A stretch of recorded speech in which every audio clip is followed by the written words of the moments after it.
This is Sherry Damaris. Welcome to Macro Magic. Today I have a very special guest with me today. He has actually been my teacher and counselor for many, many years. And he's written over 35 books on recovering from illnesses, how the body works, how the emotions work, how healing works. And you might have seen a lot of these books on Amazon, The Complete Guide to Natural Healing, Unexpected Recoveries, Recalled by Life, just to name a few. One was made into a movie about Woodstock. And it's my honor and privilege to have him on the show today, Skyping in. We're going to talk about a new project that he is working on. When I heard about this project, it touched my heart so deeply, and I felt so honored to be able to share this information with you. So welcome, Tom Monte. Thank you so much, Sherry. Thank you for having me. So nice to have you on the show. I'm so honored. And it's such a privilege. Your work just blows my mind sometimes, like how much you accomplish.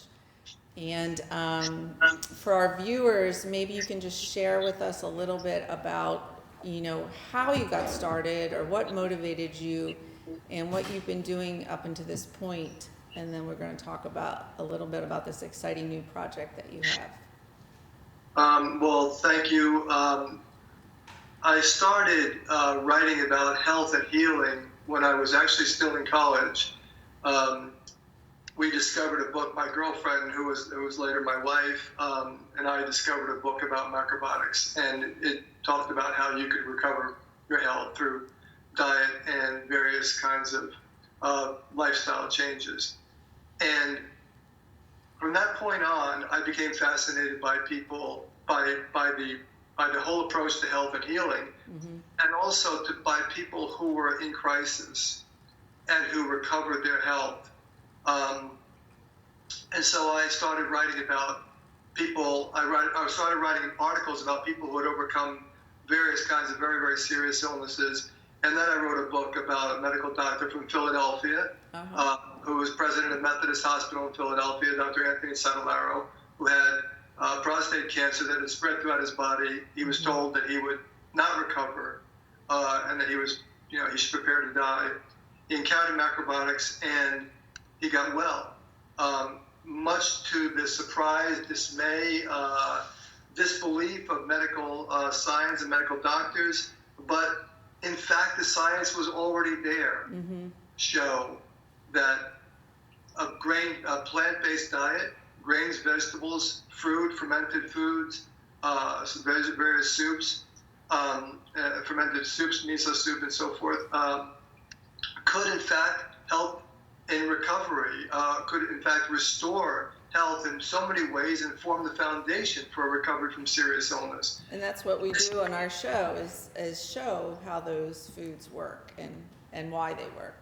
Yeah, it's great. And so people need to know this information, although, of course, the society has been led to believe that health only arises from pharmaceutical drugs, and that our dependence upon pharmaceuticals is the basis for health, which is completely untrue. The natural foods, a very health-supporting lifestyle, a more emotional health, a more emotional balance, and a spiritual approach to life. That's the foundation for our health. And on your website, you actually line up 7 conditions a person can actually start working on to realign their health.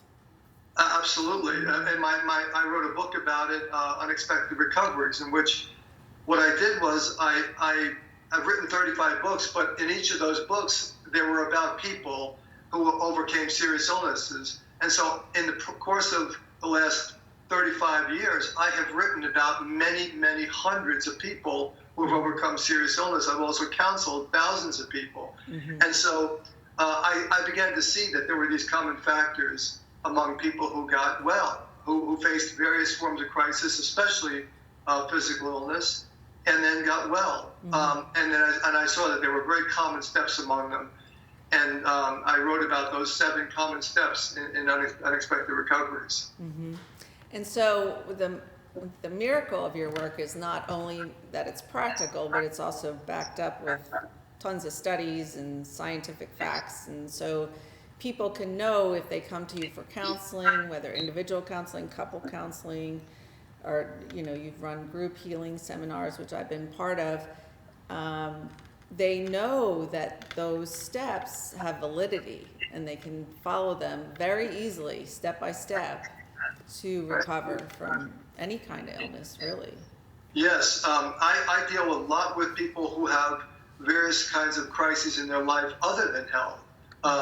A marital problem, a financial problem, some emotional breakdown of some kind.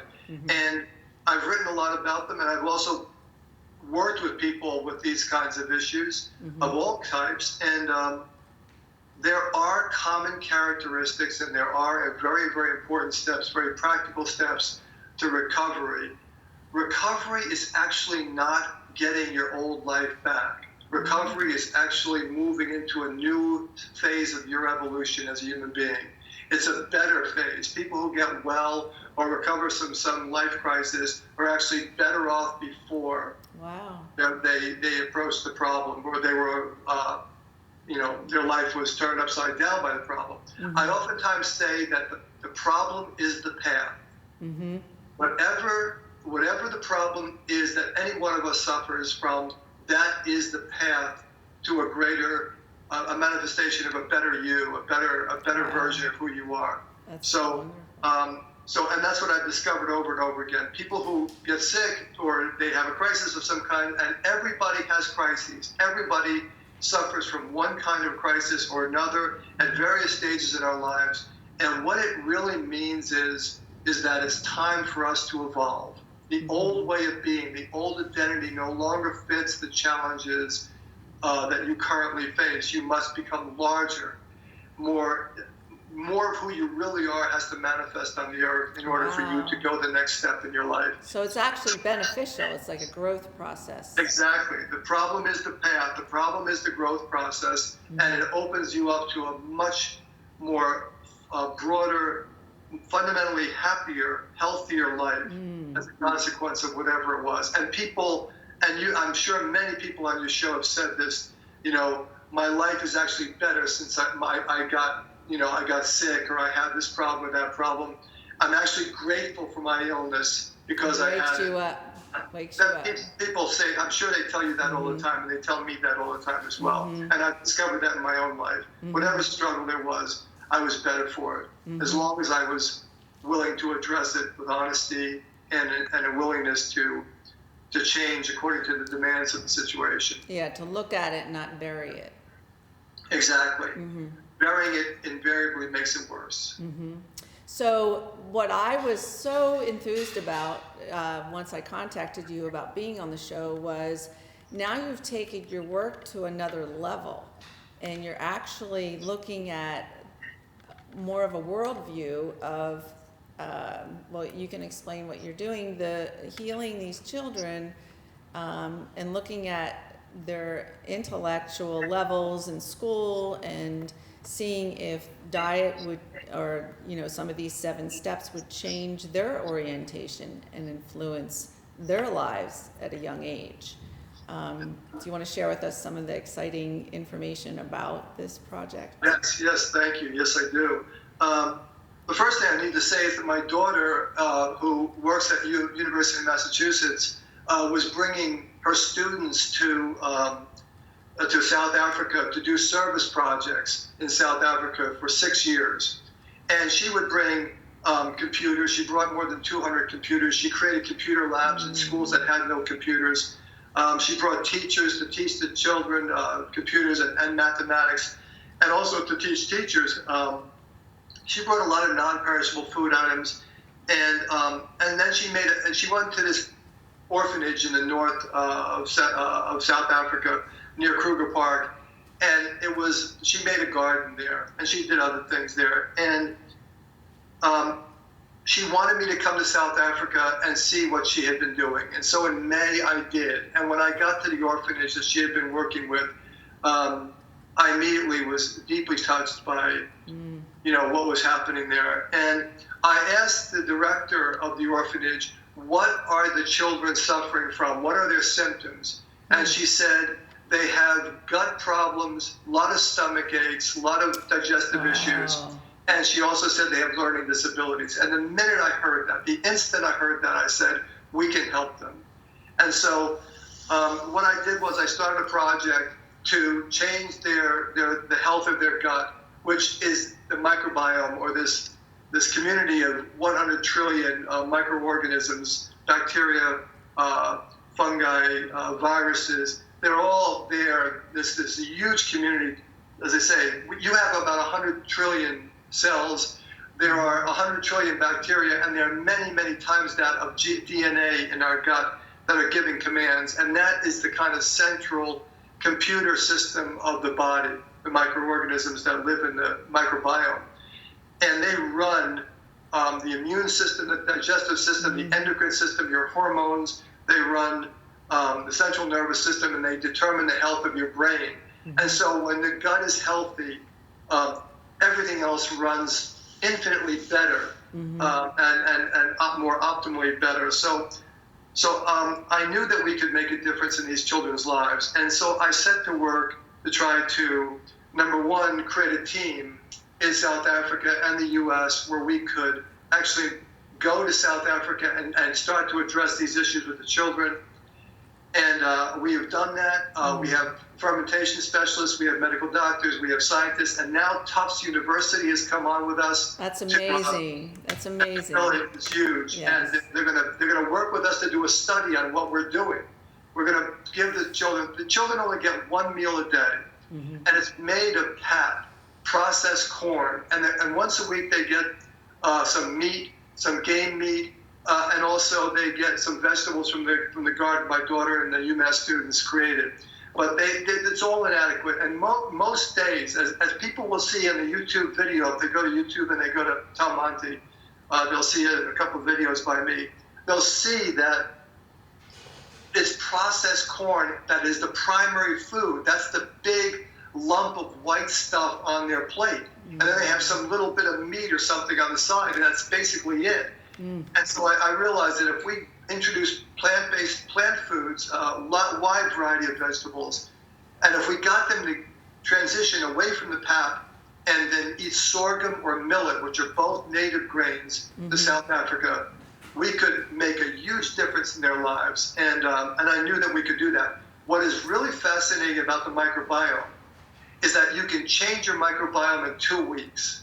That's amazing. We got a break for commercial, but when we come back, we're going to show some photos that you've taken of the camp and the project, and talk more about microbiome. And we just had a guest on making pickles the other day, so we know how important digestion is and eating pickles and fermented foods. And we're going to hear a little bit more about your team and how they're working over there. So, thank you. Great. Add us on social media to watch bloopers, behind the scenes footage, previews, and more.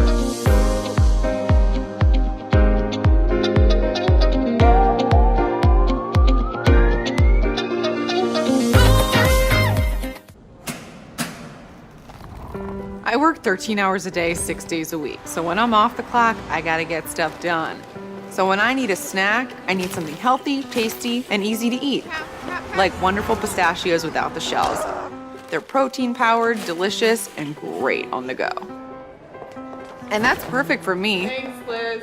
A woman without a lot of time.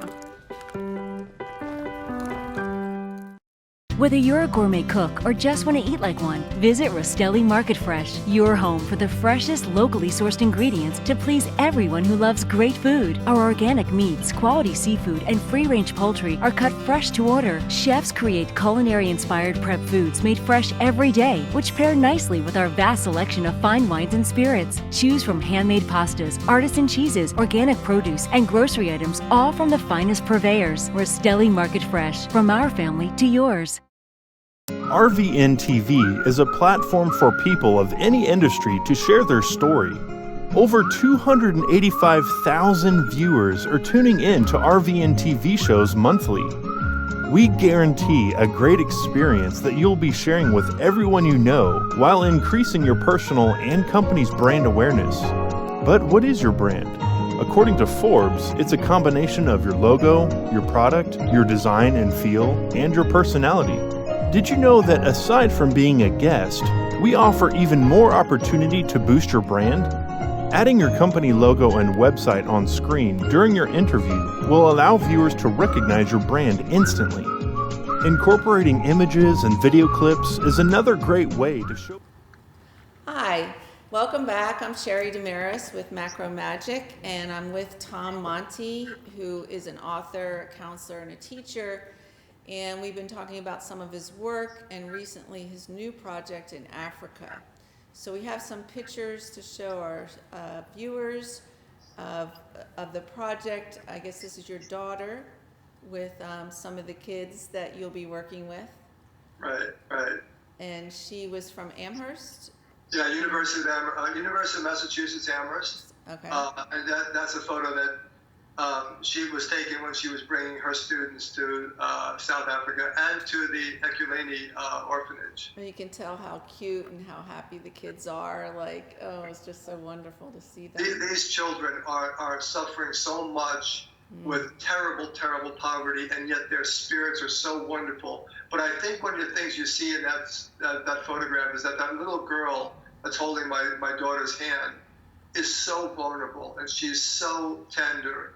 And it just evokes your heart that we absolutely need to support these kids. After I saw this photo, I carried that image with me all around all day. It just touched my heart so deeply. That, you know, we can make a difference. We can change the course of these people's lives in very simple ways. We can and we must. The next photo is the garden. Is this the original garden that your daughter created? Yes, that's the garden. That was just basically a patch of land that was not doing anything, and she created a garden there. And the soil's okay for the garden? The soil's okay. In fact, there is climate change. Climate change is affecting South Africa dramatically because they lack rain.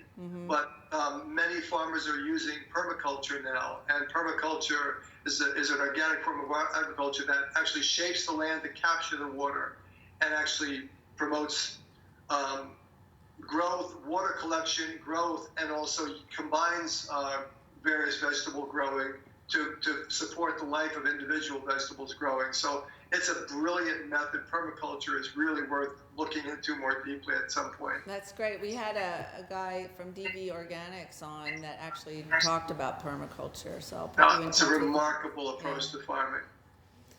And our next photo is you, looks like helping or looking at a pot of, is that millet or is that the corn?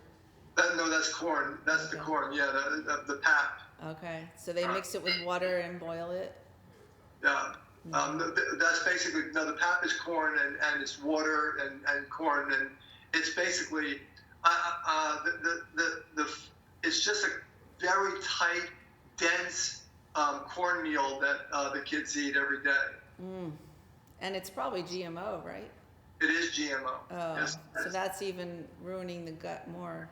Exactly. Harmful. Oh. And here you are with, I guess, one of the ladies from the project in the yellow, bright yellow. Okay, that's Talita. That's the director. That's the director of the orphanage.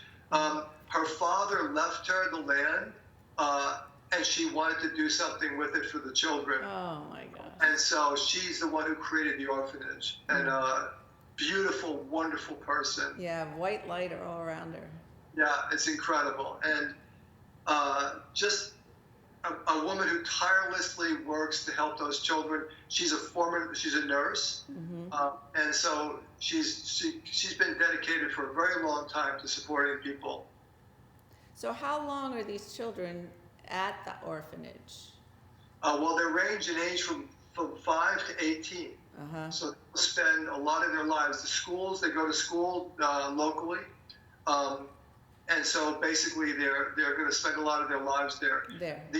In South Africa, orphanages are oftentimes these kids are all orphans. Their parents have died, many of them from HIV, but they actually live in a neighboring village, which is right next to the orphanage, and they sleep in these hovels with some extended family or guardian of some kind. And they come to the orphanage for food and care and all kinds of services. So that's a very typical service that South African orphanages provide. And well, it's a great place for a study because you're able to group them and look at their test scores and look at how they perform in school, and also rule out some extraneous factors since they're coming to the center every day. So there will be 250 children, you said? Yes, there's 230 orphans, but there's also 20 caregivers who are themselves orphans. Oh, wow. So the caregivers are more teenagers. They're older sometimes they're 19, sometimes they're 20, sometimes they're 18. But many of the kids are being raised by other kids. I mean, at home. It's a devastating, impoverished set of villages around the orphanage. Yeah, so, we talked a little bit before the show, and you were explaining how bad, the poverty is just so extreme there. It is. It's terrible. When you arrived. We must address those problems. And I think so many of these villages or communities too in Africa are having the same problem, where it's just so there's no hope. Like you had mentioned, depression is on the rise. And, these kids don't really see a future. They don't see anything ahead for them. 1 in 6 South Africans suffer from depression, severe depression, or anxiety, or substance abuse. And what you see in the villages are people basically wandering around, doing nothing. They have no work, they have no direction. And in many cases in the cities, this just becomes, this is the basis for lawlessness, crime, violent crime. There's just no path for them to succeed at this point. And what we have to do is to address their capacity to learn. We must improve their capacity to study and to learn. And so many of these kids have ADHD and other learning disabilities, and it's all tied up with the gut. And if we heal the gut and we restore their health, we can help them out of the cycle of poverty and violence. They will begin to evoke themselves. They will create a new life. They'll bring something forward that is utterly of Africa, of South Africa, of themselves, and it will be an incredible experience for the world. The world needs these children to offer what they can to us, and we can help them on the path to doing that, and we're committed to doing that. And it still, it gives me so much hope, because it's like, for years, you can adopt 1 or 2 children or send your money overseas, or you just feel like it's not doing much. It's not going anywhere. You're having a lot of, inner work in terms of sadness for these people, and your heart goes out to them. But what can you possibly do? And this is such an easy, moving forward, step-by-step process that actually makes a huge difference. Right. And impact. I have been giving lectures in South Africa, and invariably someone will raise their hand and say, Tom, how do we save our country, or how do we heal our country? And this is one way we can do that. In fact, it's an essential part of the answer. Must change the food. The president of Zambia said we must get off the path. It's destroying the gut, and it's destroying the health of the people, not just in South Africa, but across Africa. All sub-Saharan Africa is eating too much of that processed GMO corn. We must get them on healthy whole grains and vegetables and fruit. We must get them on that, and that will restore the health of their microbiome. That will recover their brain function. Anybody who looks into the microbiome discovers that it is the thing that controls healthy brain. Yes. And we need to wrap up now, unfortunately, but for our viewers, we want to keep you posted, which means Tom will come back on the air at periodic times throughout our show. viewing and give us some updates. And in the meantime, you want to tell us how people can send money or send, Yes. contribute and watch the progress of the program. Yes, we absolutely need donations. There's an enormous price tag associated with this work. You can go to montefoundation.org. Okay. Monte is MONTE foundation.org, and you can follow the project. You can see what we're doing. You can see the prospectus. You can see everything that we're the news, all our intentions, our plans. You can read about updates in our program. And it's so laid out and really, really functional to be successful. So it gives you a great feeling that, if you want to put your money towards this cause, it's really going to make a huge, huge difference. So thank you, Tom, for being on the show. And I'm looking forward to keeping updated, having you on again and giving us more updates about how the study's going, how the children are doing, and how the garden's growing. And we all thank you for your tireless work. Sherry, thank you so much for having me on your show. Great. Really appreciate it. Oh, thanks.